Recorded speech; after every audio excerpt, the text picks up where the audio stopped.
Hello everyone, this is Medical Gateway, and in this part we're going to study regarding polycythemia.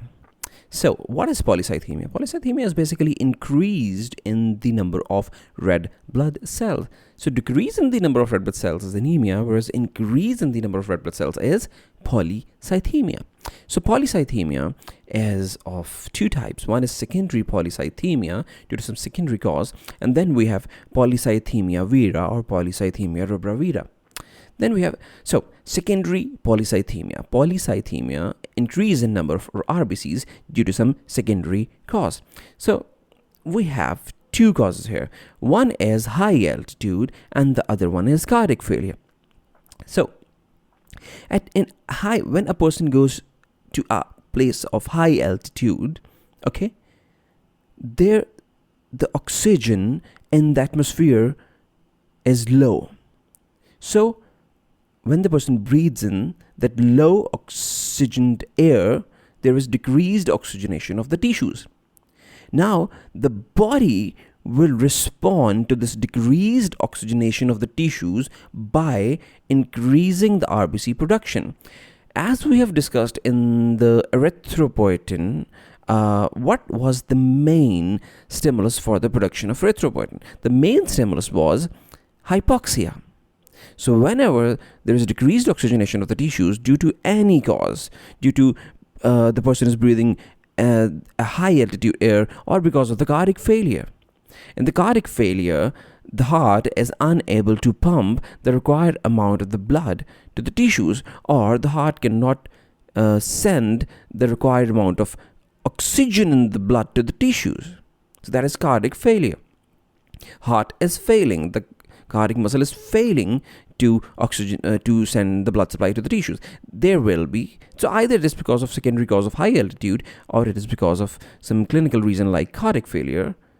The tissues are not being oxygenated well, and whenever the tissues are not being oxygenated well, this will result into increased RBC production. And this RBC production, whenever the number of the red blood cells are increased, there will be increased amount of friction in between those red blood cells, which will lead to increased viscosity.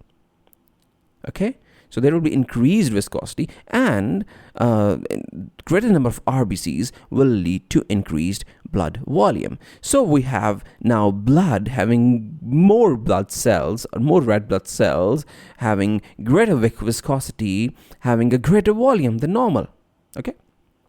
Now, if this secondary cause is physiological, then this is known as physiological polycythemia. So the cause in the high altitude is physiological. This is not some pathological cause, whereas cardiac failure is a pathological cause. So the secondary polycythemia because of high altitude is basically a physiological polycythemia. It's a physiological cause. It's the normal physiology working to provide more red blood cells.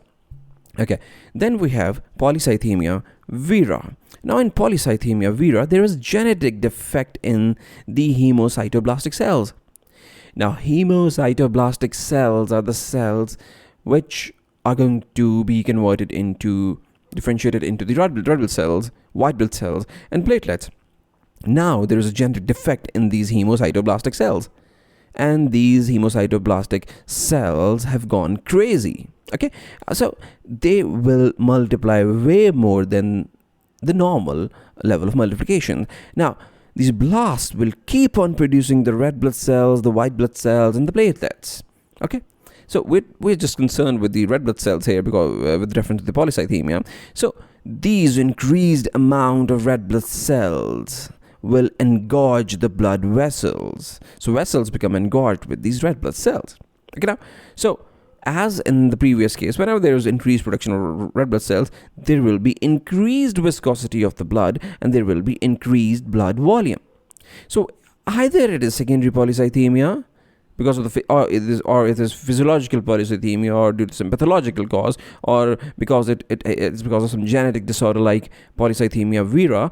In all the causes, there will be increased blood viscosity and there will be increased blood volume and there will be increased number of red blood cells.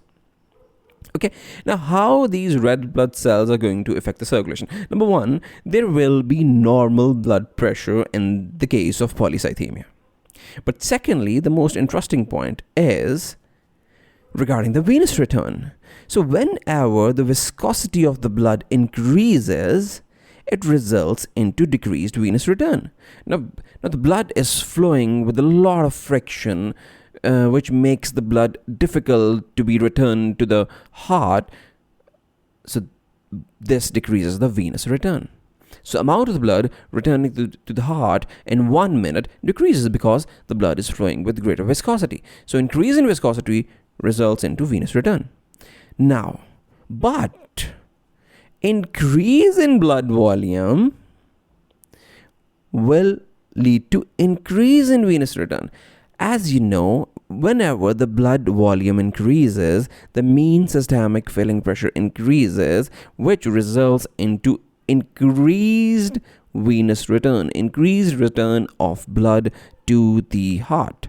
Okay, so polycythemia was causing two things: one, viscosity, and the other one, increased blood volume.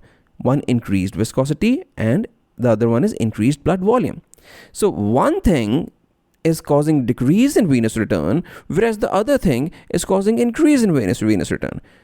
The viscosity, increased viscosity, is decreasing the venous return, whereas increased blood volume is increasing the venous return. So by this, finally, the venous return, these two things are moving in opposite direction. So these two things counterbalance each other. So finally, there will be no increase or decrease in venous return, and as you know, the venous return is equal to cardiac output, so there will be no increase or decrease in cardiac output in polycythemia. Okay, so cardiac output will be normal. Why cardiac output will be normal? Because the venous return will be normal. And why the venous return will be normal? Because one factor is decreasing venous return and the other factor is increasing venous return. They both will counterbalance each other. So in the MCQs, if it comes, you will have to say that you'll have to take the option of normal polycythemia causes normal blood pressure and normal cardiac output. Okay, and normal venous return. Okay. Now, very interesting point with reference to the polycythemia. If I say a person is having polycythemia but along with the polycythemia, this person is having bluish or purplish discoloration of the skin, then you will think, why is this happening? The skin should turn only red. But what is happening that whenever a viscosity of the blood is increased, there will be slow blood flow. There will be sluggish blood flow, especially in the skin subpapillary venous plexus. So underneath the skin, we have subpapillary venous plexus. Now, whenever the blood has a lot of RBCs, then due to increased friction, due to increased viscosity, the blood will flow slowly through those skin subpapillary venous plexus. And when the blood is flowing slowly, then a lot of the oxygen will move from the blood into the tissues. Due to the sluggish blood flow, tissues have more time to deoxygenate the blood. So, because of this increased viscosity in polycythemia, because of the sluggish blood flow in polycythemia, there will be increased deoxygenation of hemoglobin, especially in the skin subpapillary venous plexus. And you know, whenever the hemoglobin is deoxygenated, it will give a bluish discoloration, which is known as cyanosis. Therefore, because of increased deoxygenation, bluish discoloration of skin will appear, which is known as cyanosis of the skin. So that's why the polycythemia will give cyanosis.